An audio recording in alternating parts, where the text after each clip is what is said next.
So Matt Gaetz is in massive trouble because he just got busted trying to obstruct justice in the current investigation against him. And there's an ongoing investigation not only into the original crimes, but this new effort by Gaetz and those around him to try to intimidate and silence a witness. I'm going to play you a clip to show just how serious this is.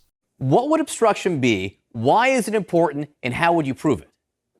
Yeah, good morning, John. Obstruction would be telling a witness to mislead federal investigators engaged in the criminal investigation, and it's punishable by up to 20 years in federal prison, so it's a big deal. But this shows you how broad the overall investigation is. It's also about witness tampering. It could also be about campaign finance violations. It could also be about aggravated identity theft. Joel Greenberg is currently pled guilty to that charge. Also, you could have Mann Act violations. That's the federal law that says you can't transport people for purposes of prostitution, and bribery stemming from the Bahamas trip. So this also explains why this whole thing is taking so long. And so you can hear from a legal expert there. This charge alone, put aside everything else, the effort to obstruct or intimidate or threaten a witness, which Gaetz likely did, we all know he tried to do that, carries like a 20-year sentence.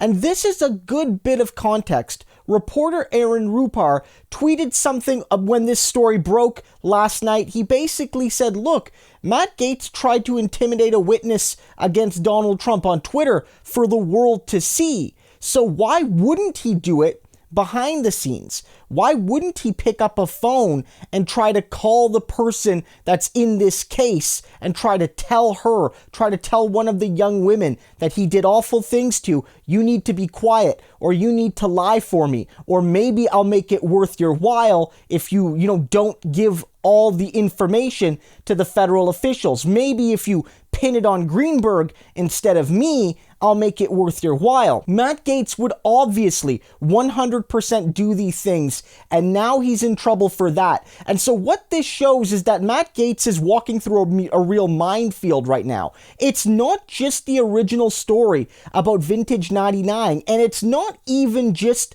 the main details from the Greenberg flip, where Greenberg gave 60 pages of information about the crimes of other people, including Matt Gaetz. It's now about everything from campaign finance to ethics to obstruction to all of those other things.